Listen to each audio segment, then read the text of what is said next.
사도행전 14장 19절부터 28절까지의 말씀 교독합니다. 19절 제가 먼저 읽습니다.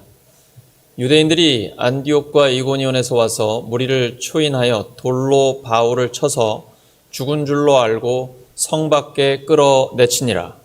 제자들이 둘러섰을 때 바울이 일어나 성에 들어가 이튿날 바나바와 함께 더베로 가서 복음을 그 성에서 전하여 많은 사람을 제자로 삼고 루스드라와 이고니온과 안디옥으로 돌아가서 제자들의 마음을 굳게 하여 이 믿음에 거하라 권하고 또 우리가 하나님 나라에 들어가려면 많은 환난을 겪어야 할 것이라 하고 각 교회에서 장로들을 택하여 금식 기도하며 저희를 그 믿은 바 주께 부탁하고 비시디아 가운데로 지나가서 밤빌리아에 이르러 돌을 버가에서 전하고 아달리아로 내려가서 거기서 배 타고 안디옥에 이르니 이곳은 두 사도의 이룬 그 일을 위하여 전에 하나님의 은혜에 부탁하셨던 곳이라.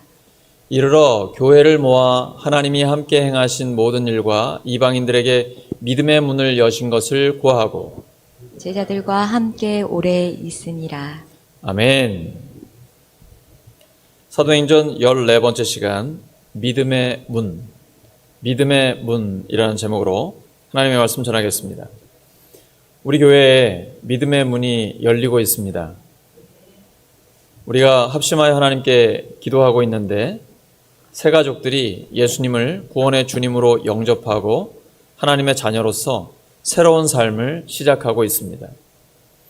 새 가족 양육을 진행하면서 중간중간에 확인 질문을 합니다. 예수님 믿으십니까? 예수님을 구원의 주님으로 영접하시겠습니까? 이러면 새 가족들은 정직하거든요. 아니면 아니라고 합니다. 이렇게 오래된 사람들처럼 믿는 척하거나 그냥 말로만 믿는다고 하거나 이렇게 하질 않습니다. 뭐 그럴 필요가 없거든요. 안 믿는다고, 그리고 믿어지지가 않는다고, 믿으려고 노력한다고, 믿고 싶다고 이렇게까지 갑니다. 그런데 지난주에는 두 분이 예수님을 믿습니다 라고 결단했습니다. 그동안 계속해서 믿으려고 노력합니다 라고만 했는데 예수님을 믿는다 라고 결단했습니다. 쉬운 일이 아닙니다. 글자 차이는 얼마 안 나지만 마음으로 믿어 의에 이르고 입으로 시인하여 구원에 이르게 됩니다. 자기 입으로 예수님을 믿는다라고 결단하는 것, 이것은 성령의 감동이 아니고는 할 수 없는 일이죠. 하나님께서 우리의 기도를 들으시고 믿음의 문을 열어주신 것입니다. 본문에서 복음을 대적하는 유대인들은 무리를 충동해서 바울을 돌로 쳤고 그가 죽은 줄 알고 시외로 끌어내쳤습니다. 돌 던진 사람들이 이거 죽었다라고 생각했으니까 진짜 죽었겠죠. 그렇다고 봐야 될 거 아니겠습니까? 그런데 멀쩡하게 기적같이 다시 일어나서 다른 지역에 가서 또 복음을 전하기 시작합니다. 사람이 할 수 없는 일이고요. 누구도 말릴 수 없습니다. 우리는 천지창조와 부활을 믿습니다. 그래서 이런 일들이 충분히 가능하다라고 믿는 것이죠. 하나님께는 모든 것이 가능합니다. 이러한 고난을 거쳐서 바울이 계속해서 많은 사람들을 제자로 삼고 있습니다. 하나님은 바울로 하여금 고난을 극복하게 하시고 믿음의 문을 열어주셨습니다. 때로는 우리의 삶에 죽을 것 같은 고난이 오기도 합니다. 근데 죽을 것 같은 거지 지나 보니까 죽지는 않더라고요. 그래서 웬만하면 죽지 않습니다. 그리고 죽어도 괜찮습니다. 천국 가니까요. 우리가 예수님을 믿고 하나님의 영광을 위해 살다가 고난당하는 것 너무 두려워하지 않았으면 좋겠습니다. 오히려 고난 속에 하나님의 말씀이 있고요. 그 하나님의 음성 붙들고 나아갈 때 하나님을 깊이 경험하게 됩니다. 예수님을 믿는 사람들의 특징이 있습니다. 고난당할 때 태도를 보면 압니다. 무지하게 힘들고 이유 없이 고난을 당하는데 감사하다 그래요. 믿지 않는 사람이 보면 저게 제정신인가 싶은데 믿는 사람들은 통하는 게 있습니다. 그것을 통해 나에게 하시는 하나님의 말씀, 나에게 주시는 하나님의 뜻이 있다는 걸 알기 때문입니다. 그래서 고난 중에도 하나님 감사합니다 고백하고요. 그리고 하나님께서 그 고난을 극복하게 하시는 것을 경험하게 됩니다. 때로는 너무 힘들지만 절대 포기하지 마십시오. 우리가 선을 행하되 낙심하지 말지니 포기하지 아니하면 때가 이름에 거둡니다.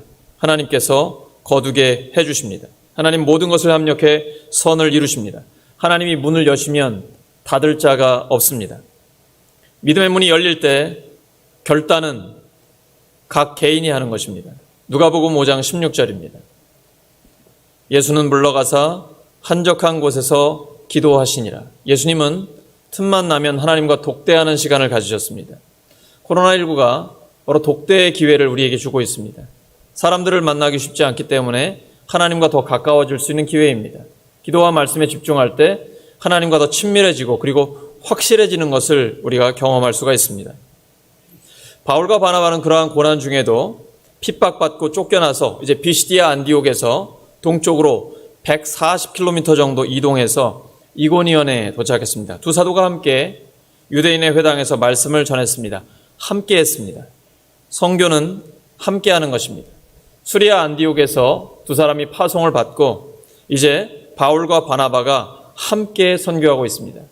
세계 선교는 엄청난 사명이기 때문에 혼자 감당할 수 없습니다. 예수 믿는 것은 혼자 잘 먹고 잘 살다가 죽으면 천당 가는 것이 아니죠.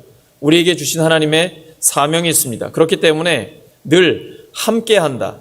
복음으로 교회가 하나가 된다. 여기에 우리가 초점이 맞춰져야 됩니다. 이것이 바로 하나님의 뜻입니다. 함께 복음을 전하고 함께 고난을 극복해야 합니다. 전도서 4장 12절입니다. 시작. 한 사람이면 패하겠거니와 두 사람이면 맞설 수 있나니 세 겹줄은 쉽게 끊어지지 아니하느니라.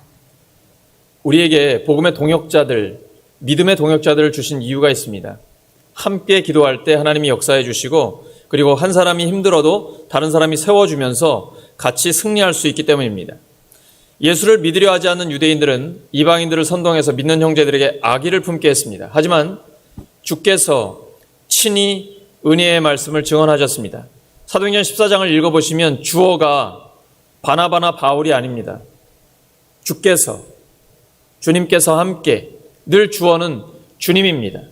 신앙생활의 주어, 신앙생활의 주체는 사람이 아닙니다. 하나님입니다. 하나님께서 우리를 통해서 일하시는 것입니다. 주님께서 우리와 함께 역사해 주시는 것입니다. 주님께서는 그들에게 놀라운 기적 행하게 하셨습니다. 그래서 그들이 전하는 말씀이 참되다라는 것을 증명해 주셨습니다. 신앙생활에는 반드시 하나님의 증명이 있습니다. 그래서 예수님께서는 그 사람의 열매를 보면 그 사람을 알 수 있다라고 했습니다. 예수님을 믿는 좋은 나무는 좋은 열매를 맺게 되어 있습니다. 나도 남도 다 압니다. 부인할 수 없는 사실입니다. 네, 하나님께서는 바울과 바나바가 설교할 때 그 설교가 참되다는 것을 증명해 주셨습니다. 놀라운 표적과 이적을 나타내 주셨고 많은 제자들을 일으켜 주셨습니다. 우리가 기도하고 우리가 하나님의 말씀을 선포할 때 역사는 하나님께서 해주십니다. 우리는 기도하고 하나님은 역사하십니다. 따라하시죠. 우리는 기도하고 하나님은 역사하십니다. 복음이 선포되면 세상 사람들은 그 복음을 믿고 구원받는 사람들과 그렇지 않은 사람들로 나뉘게 됩니다. 누가복음 12장 51절입니다. 내가 세상에 화평을 주려고 온 줄로 아느냐? 내가 너희에게 이르노니 아니라 도리어 분쟁하게 하려 함이로라. 예수님을 잘 모르는 사람은 예수님 믿는데 왜 이렇게 다툼이 있고 갈등이 있느냐 생각하시는 분들이 있습니다. 그거 당연한 겁니다. 예수님을 믿고 구원의 주님으로 영접한 사람과 그렇지 않은 사람들 사이에는 갈등이 있을 수밖에 없습니다. 이걸 피할 수는 없는 거죠. 피할 수 없으면 즐겨야죠.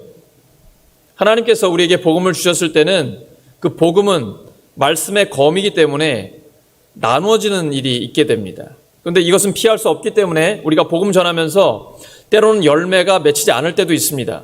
신경 쓰지 마십시오. 열매는 하나님이 거두시는 겁니다. 우리가 하는 게 아닙니다. 우리가 할 일은 복음을 전하기만 하면 됩니다. 나머지 책임은 하나님께서 다 져주십니다.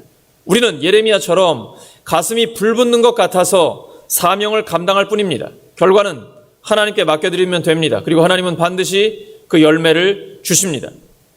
이방인과 유대인과 그 관리들이 두 사도를 모욕해서 돌로 치려고 달려들었습니다.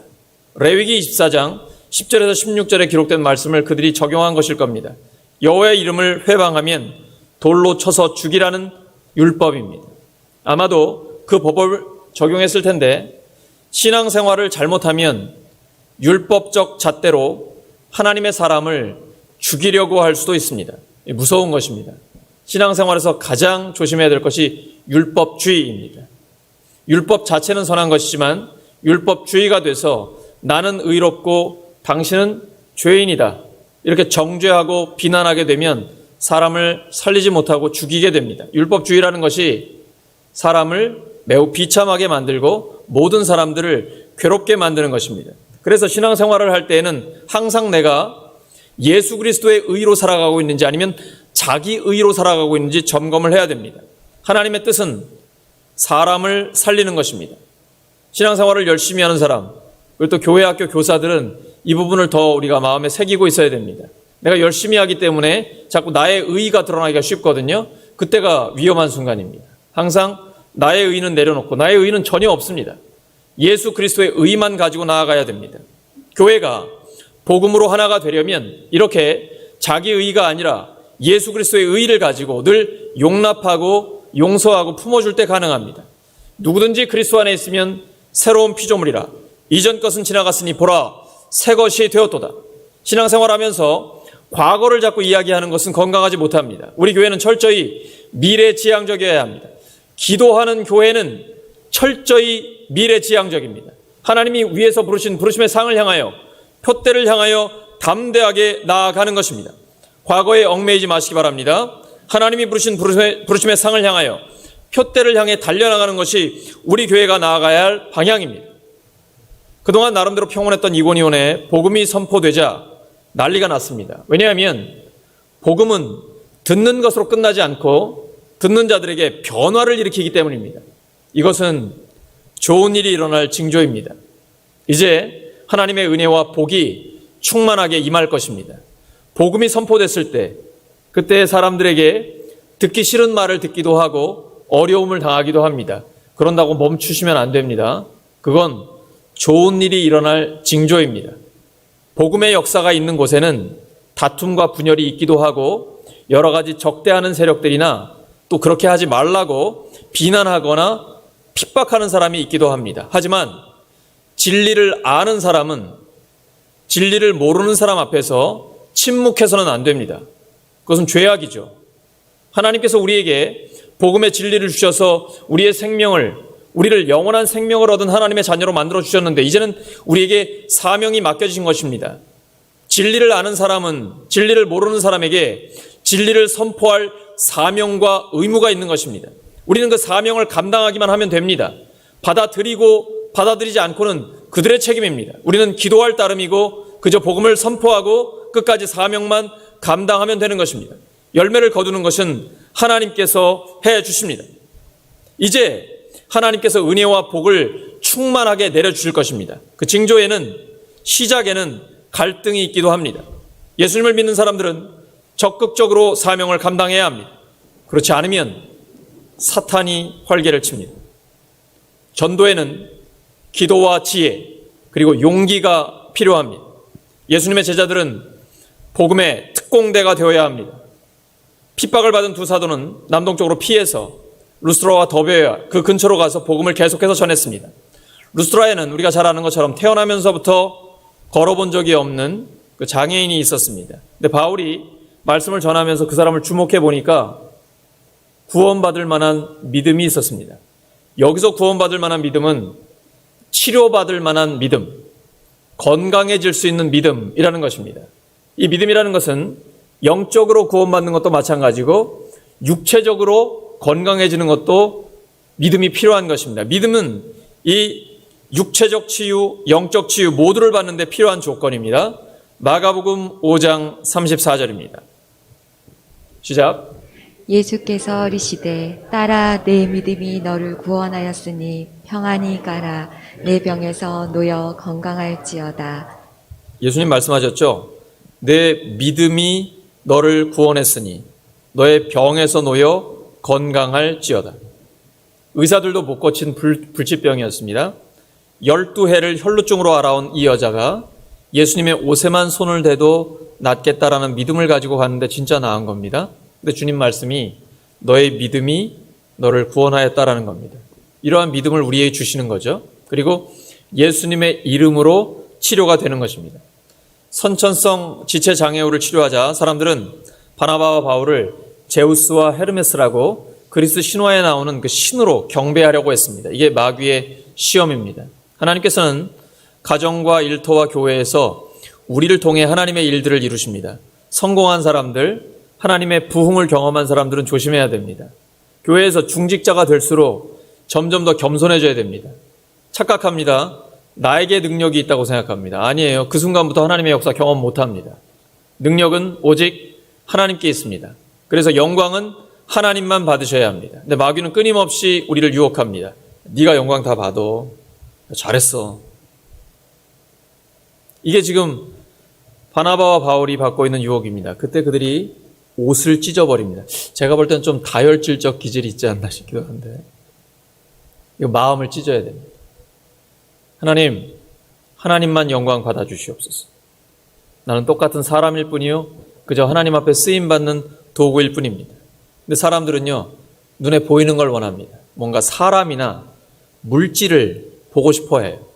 이렇게 헛된 일을 섬기려고 하는, 헛된 것을 우상으로 삼는 것, 이걸 없애버리려고 하나님께서 복음을 우리에게 주신 것입니다. 시편 115편 1절입니다. 시작. 여호와여 영광을 우리에게 돌리지 마옵소서. 우리에게 돌리지 마옵소서. 오직 주는 인자하시고 진실하심으로 주의 이름에만 영광을 돌리소서. 이것이 우리가 가져야 할 태도입니다. 오직 하나님만 영광을 받아 주시옵소서. 그리고 베드로와 요한처럼 외쳐야 합니다. 사도행전 3장 12절입니다. 우리 개인의 권능과 경건으로 이 사람을 걷게 한 것처럼 왜 우리를 주목하느냐. 오늘 집사님 한 분이 목사님 새신랑 같아요 그러세요. 주목하지 마세요. 요한복음 5장 44절에 예수님이 말씀하셨습니다. 너희가 서로 영광을 취하고 유일하신 하나님께로부터 오는 영광은 구하지 아니하니 어찌 나를 믿을 수 있느냐. 우리 교회 어제 결혼 예식하는데요. 찾아오신 목사님이 저한테 그러시더라고요. 좋은 예배당 이렇게 결혼 예식할 수 있게 해주셔서 감사합니다 그러시더라고요. 정말 아름다운 예배당이잖아요. 그런데 영광은 하나님만 받으셔야 합니다. 우리가 눈에 보이는 것에 주목하면 안 됩니다. 눈에 보이는 것은 사라집니다. 영국에 가면 정말 아름다운, 또 유럽이나 이런 데 가면 정말 아름다운 많은 교회당들이 있습니다. 내부는 텅텅 비었습니다. 들어가 보면 할머니들만 몇 분 계셔요. 그 큰 예배당. 건물은요 아무것도 아니에요. 눈에 보이는 것은 다 사라집니다. 우리가 눈에 보이는 것에 주목하지 말아야 돼요. 보이지 않는 것이 참입니다. 그래서 하나님은 우리 눈에 보이지 않으시는 거예요. 그런데 하나님은 역사하시잖아요. 하나님은 살아계셔서 역사하시잖아요. 사람의 영광을 구하지 말고 오직 하나님께로부터 오는 영광을 구해야 됩니다. 야고보서 5장 17절과 18절입니다. 시작. 엘리야는 우리와 성정이 같은 사람이로되 그가 비가 오지 않기를 간절히 기도한즉 3년 6개월 동안 땅에 비가 오지 아니하고 다시 기도하니 하늘이 비를 주고 땅이 열매를 맺었느니라. 이런 사람이 우리 곁에 있다면 엄청나겠죠. 기도하면 비가 오고 기도하면 비가 안 오고 시골 교회 가면 진짜 인기 절정의 목사가 될 겁니다. 엘리야의 기도로 기적이 일어났습니다. 기적은 그 자체가 목적이 아닙니다. 그 기적을 이루신 창조와 역사의 주 하나님께 돌아오라는 것입니다. 예수님의 십자가와 부활의 복음으로 하나님과의 관계를 회복하라는 것입니다. 하나님의 자녀로 돌아오라. 이제 네 힘으로 너의 지혜로만 살지 말고 하나님의 능력, 하나님의 지혜로 살아가라. 정말 하나님의 자녀답게 살아가라. 이런 말씀을 이적으로 보여주시는 겁니다. 그래서 성경에 보시면 이적과 기사가 나타날 때 항상 주님은 말씀을 주십니다. 왜냐하면 기적 자체가 목적이 아니기 때문이에요. 기적적으로 예수님을 믿게 된 사람이 예수님을 떠나는 경우도 종종 있습니다. 왜냐하면 그게 계속되는 게 아니거든요. 그래서 감정이나 눈에 보이는 것은 시작점은 될 수 있지만 마지막이 될 수 있는 건 아닙니다. 늘 기도와 말씀에 집중하셔야 됩니다. 진리의 말씀 위에 굳건하게 설 때에만 흔들림이 없게 되는 것입니다. 하나님께서 하나님과의 관계없이 살던 자리에서 이제 하나님의 자녀로 돌아오라라고 말씀하십니다. 하나님의 자녀가 되는 것은 능력의 문제가 아닙니다. 하나님은 우리를 사랑하십니다. 진짜로 사랑하십니다. 우리가 자녀들을 사랑할 때 차별하지 않잖아요. 차별하면 문제가 많은 부모입니다. 차별하지 않잖아요. 능력이 있느냐 없느냐, 누가 더 똑똑하냐, 이런 건 하나님 앞에 아무 문제가 안 됩니다. 전혀 중요하지 않습니다. 예수님이 우리의 모든 것입니다. 주님과 함께 당당한 인생을 사시기 바랍니다.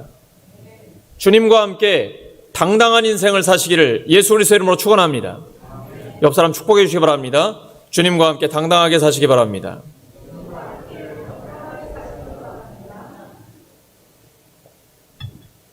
그런데 이렇게 당당하게 살아가고 있는 사도들에게 사탄이 무섭게 반격을 합니다. 바울을 죽이려고 합니다. 악한 세력을 합쳐서 공격합니다. 우리만 합치는 게 아니고 사탄의 세력도 합쳐서 공격을 할 때가 있습니다. 영적인 전쟁은 매우 치열합니다. 바울은 돌에 맞아 죽은 줄 알았는데 다시 일어났습니다. 하나님의 기적이 아니면 일어날 수 없는 일이죠. 하나님께는 모든 것이 가능합니다. 아무리 사탄이 발악을 해도 하나님 앞에는 한 줌 재만도 못합니다. 이렇게 죽을 고비를 넘기고 바울은 바로 그 다음 날 바나바와 함께 더베로 가서 복음을 전해서 많은 사람들을 제자로 삼습니다. 그리고 돌에 맞아 죽을 뻔했고 핍박을 받았던 루스드라, 이고니온, 비시디아 안디옥으로 다시 돌아갑니다. 우리가 볼 때는 이거 제정신이 아닌 거예요. 왜냐하면 동쪽으로 가면 바울의 고향 다소가 있습니다. 조금 더 가면 수리아 안디옥으로 갈 수 있습니다. 육지로 가는 안전하고 편안한 방법입니다. 그런데 바울과 바나바는 복음의 씨를 뿌린 교회들을 다시 찾아가는 것입니다. 조금 전에 돌에 맞았고 핍박을 받았는데 뚜벅뚜벅 다시 걸어가는 겁니다. 복음의 열매를 거두기 위해서입니다. 자신의 안전보다 새신자들을 하나님의 알곡이 되게 하는 것이 더 중요했던 것입니다. 우리도 그렇게 사명을 감당할 때 하나님께서 열매를 주십니다. 새가족과 잃어버린 영혼들을 찾는데 최우선순위를 두어야 합니다. 새가족 양육을 하다가 이제 늘 안타까운 거죠. 예수님 믿으십니까? 예수님을 구원의 주님으로 영접하시겠습니까? 계속 아니라고 하세요. 그래도 뭐 끊임없이 계속 양육을 합니다. 그러다가 어느 순간 예수님을 믿습니다. 8글자가 나오잖아요. 감격이. 해본 사람만 알아요. 예수님을 믿습니다. 제가 표는 안 내요. 표는 안 내는데 제가 너무 흥분하면 또 당황하실까 봐. 그 감격이 있는 거죠. 감격. 성령의 역사가 아니고는 될 수가 없는 일이에요. 영혼 구원의 역사는. 우리의 시간과 물질을 영혼 구원에 집중을 할 때 하나님이 열매를 주십니다. 바울과 바나바의 믿음은 정말 담대합니다. 방금 돌에 맞아 죽을 뻔한 거, 또 계속해서 핍박을 받는데 돌아가는 거예요. 복음을 전하는 사람에게는 예수님과 그의 제자들처럼 양을 위해 목숨을 바치는 사랑과 희생이 있어야 하고 용기와 결단이 있어야 합니다. 요한복음 10장 11절과 12절입니다. 시작.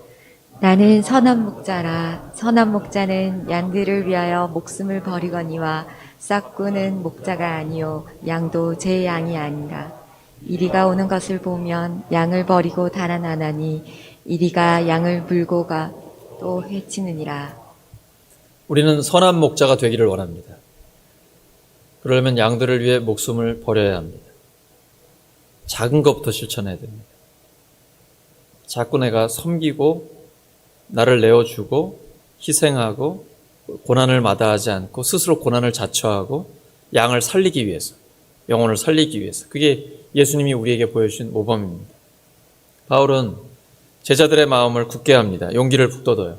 이 믿음에 머물러 있으라 이렇게 권합니다. 근데 이 말에 힘이 있어요.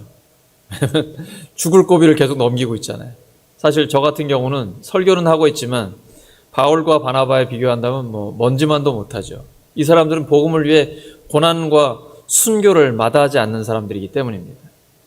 그러면서 바울이 이렇게 얘기해요. 우리가 하나님의 나라에 들어가려면 많은 환난을 겪어야 할 것이라.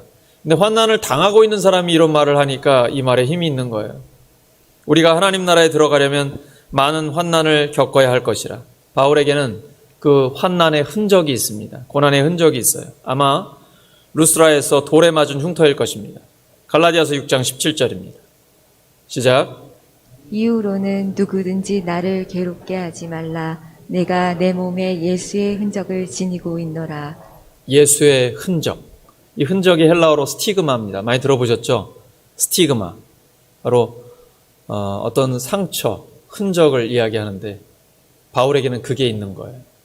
죽었다가 살아났잖아요. 복음 때문에. 예수님의 흔적 자기가 갖고 있는 것입니다.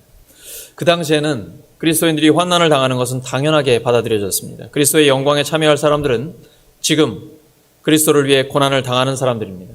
십자가 없이는 영광도 없습니다. No cross, no crown. 고난 없이 영광을 볼 수 없는 것이죠. 로마서 8장 17절입니다. 시작. 자녀이면 또한 상속자 곧 하나님의 상속자요 그리스도와 함께 한 상속자니 우리가 그와 함께 영광을 받기 위하여 고난도 함께 받아야 할 것이니라. 그리고 디모데후서 2장 12절입니다. 참으면 또한 함께 왕노릇할 것이요 우리가 주를 부인하면 주도 우리를 부인하실 것이라. 주님 직접 말씀하셨습니다. 누가복음 12장 8절과 9절입니다. 내가 또한 너희에게 말하노니 누구든지 사람 앞에서 나를 시인하면 인자도 하나님의 사자들 앞에서 그를 시인할 것이요 사람 앞에서 나를 부인하는 자는 하나님의 사자들 앞에서 부인을 당하리라. 주님 말씀입니다. 우리가 주님을 시인할 때 주님께서 우리를 시인해 주신다라고, 우리를 자랑스럽게 맞아주신다고 말씀해 주셨습니다. 지금 하나님 나라의 복음은 점점 더 멀리 퍼져나가고 있습니다. 하지만 복음을 전하는 제자들의 길은 고난의 길이었습니다. 야고보는 순교를 당했고 베드로는 옥에 갇혔고 지금 바울과 바나바는 돌에 맞고 핍박을 당하고 계속해서 힘들어합니다. 그들을 신이라고 제사 지내려고 했던 자들이 돌변을 해서 바울을 돌로 칩니다. 사람은 이렇습니다. 하루아침에 바뀌는 겁니다. 사실 예수님께서 바울을 선택하셨을 때 고난을 예고해 주셨습니다. 사도행전 9장 16절입니다. 그가 내 이름을 위하여 얼마나 고난을 받아야 할 것을 내가 그에게 보이리라. 바울은 알고 시작한 겁니다. 복음을 전하다 감옥에 갇힌 바울이 고백합니다. 빌립보서 1장 21절입니다. 내게 사는 것이 그리스도니 죽는 것도 유익함이라.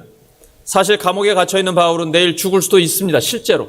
그래서 빌립보서에는 죽는 얘기가 계속 나와요. 사는 게 그리스도니까 죽는 것도 유익하다. 그리고 나는 죽어서 주님 만나는 게 훨씬 더 좋다고. 아직 이 땅에 남아있는 이유는 내가 사명이 있기 때문에 그렇다고. 이게 바로 그리스도인의 삶입니다. 예수님 믿고 사는 거 좋지요. 예수님 믿고 죽는 거는 훨씬 더 좋습니다. 그리고 예수님이 다시 오시면 완전히 좋습니다. 하나님 나라의 완성이기 때문입니다. 지금 감옥에 갇힌 바울을 보면서 사람들이 어떻게 생각했을까요? 여러분, 이렇게 능력 있는 복음의 전도자가 하나님 나라의 복음을 전하는데 힘없이 로마 황제의 감옥에 갇혀 있습니다. 하나님이 세 보입니까? 황제가 세 보입니까? 황제가 세 보이죠. 하나님 나라의 복음을 전하는데 진짜 하나님이 살아있다면 왜 가만 놔두냐는 거예요. 빨리 건져내 줘야지. 이게 우리의 생각 아닙니까? 우리가 믿는 하나님이 전지전능하신 하나님인데 그 하나님이 살아있는데 왜 이 모양이에요? 왜 이 꼴이에요? 이게 믿지 않는 사람들의 말이거든요. 그 말 듣다 보면 진짜 그런 것 같아요. 예수 믿는데 왜 이렇지? 왜 안 풀리고 가난하고 왜 이러지? 하나님의 능력은 약한 데서 완전해집니다. 여러분, 예수님 믿는다고 세상적으로 다 잘 나가고 성공하고 돈 많고 건강하고 그럴 때만 하나님의 능력이 함께하는 겁니까? 그럼 바울은 뭐예요? 돌에 맞아 죽는데. 예수님은 뭐예요? 우리를 위해 십자가에 죽으셨는데요. 아니에요. 하나님의 능력은 약한 데서 완전해집니다. 나의 약함이나 나의 부족함은 하나님의 능력과는 관계없습니다. 하나님의 능력은 약한 데서 완전해집니다. 따라하시죠. 하나님의 능력은 약한 데서 완전해집니다. 하지만 약한 것, 고난은 괴로운 것입니다. 그러나 하나님은 고난을 통해서도 일하십니다. 세상적으로 성공한 크리스찬들이 간증을 하면 은혜가 될 때가 있습니다. 그래서 나도 믿음으로 저렇게 기도하면서 성공해가지고 더 많은 하나님의 일을 감당해야 되겠다. 도전이 됩니다. 때로는요, 엄청난 고난을 당한 사람이 그 고난 중에도 하나님을 경험하고 그리고 꿋꿋하게 서 있는 것을 보면서요, 큰 희망을 볼 때가 있습니다. 야, 저렇게 어려운 가운데서도 하나님께 쓰임 받는구나. 나는 분발해야 되겠다. 이렇게 도전을 받는 것이죠. 두 가지 다 가능한 것입니다. 하나님의 능력은 약한 데서 완전해집니다. 때로는 고난을 통해서도 일하십니다. 늘 승승장구 만사형통으로만 일하시는 것 아닙니다. 하나님은 모든 것을 합력해 선을 이루어 주십니다. 죽고자 하면 살고 살고자 하면 죽습니다. 누가복음 9장 24절입니다. 시작. 누구든지 제 목숨을 구원하고자 하면 잃을 것이요 누구든지 나를 위하여 제 목숨을 잃으면 구원하리라. 저는 이 말씀을 늘 마음에 새기려고 합니다. 그래서 제 책상 위에는 예수님의 십자가에 못 박힌 그 못을 올려놨거든요. 대못을 하나 올려놨어요. 주님을 위해 죽으려고 하면 오히려 산다. 이제 살고 싶습니까? 죽고 싶습니까? 저도 인간인데 당연히 살고 싶죠. 진짜 살고 싶으면 주님을 위해 죽으면 됩니다. 역설이죠. 패러독스입니다. 역설. 살려고 하면 오히려 죽고요. 주님을 위해 죽으려고 하면 오히려 살아나는 역사가 있습니다. 이건 예수님 말씀이기 때문에 반드시 이루어집니다. 예수님은 죄인이 아니신데 마치 자기가 죄 때문에 죽는 자 같이 오해와 멸시 속에 고난받고 돌아가셨습니다. 그 주님 안에서 항상 기뻐하라고 말씀하십니다. 감옥에 갇혀있는 바울의 권면입니다. 빌립보서 4장 4절입니다. 빌립보서 4장 4절 시작. 주 안에서 항상 기뻐하라. 내가 다시 말하노니 기뻐하라. 주 안에서 항상 기뻐하라. 이제 바울과 바나바는 수리아 안디옥 교회로 돌아와서 1차 선교여행 보고를 합니다. 선교여행은 거의 1년 가까이 걸렸습니다. 하나님이 함께 행하신 모든 일과 이방인들에게 믿음의 문을 여신 것을 보고했습니다. 사도들은 겸손과 불굴의 복음 정신으로 온갖 사탄의 방해를 물리치고 선교 사명을 감당했습니다. 1차 전도여행을 마친 사도들은 이렇게 결론을 맺습니다. 본문 22절입니다. 하나님 나라에 들어가려면 많은 환난을 겪어야 할 것이라. 그 환난은 전도자를 위축시키는 핍박으로 오기도 하고 때로는 교만하게 만들기도 합니다. 우리는 예수님의 죽으심과 부활의 복음으로 담대하게 거침없이 이러한 모든 환난을 이겨 승리하게 되기를 예수 그리스도의 이름으로 축원합니다. 말씀 정리합니다. 지금 우리 교회에는 믿음의 문이 열리고 있습니다. 그 문이 활짝 열리려면 내부 단속을 잘해야 합니다. 우리 교회가 복음으로 하나가 되어야 합니다. 과거에 얽매이지 않아야 합니다. 교회 내에서 어떤 파워 게임이 있어서 안 됩니다. 오직 복음으로 하나가 되어야 합니다. 기도와 말씀으로 강력하게 하나가 되어야 합니다. 그럴 때 우리에게 더 많은 사람들을 구원하시는 하나님의 역사가 나타날 것입니다. 그러한 영혼 구원의 역사를 계속해서 경험하는 우리 모두가 되기를 예수 그리스도의 이름으로 축원합니다. 함께 기도합니다. 하나님 아버지, 저희 교회에 믿음의 문을 열어주셔서 감사합니다. 그 문을 활짝 열어주시옵소서. 저희들은 예수님의 죽으심과 부활의 복음으로 강력하게 하나가 돼서 맡겨주신 사명, 영혼 구원과 제자 양육, 하나님 나라의 아름다움을 드러내는데 계속해서 능력 있게 쓰임받게 하여 주시옵소서. 예수 그리스도의 이름으로 기도드립니다.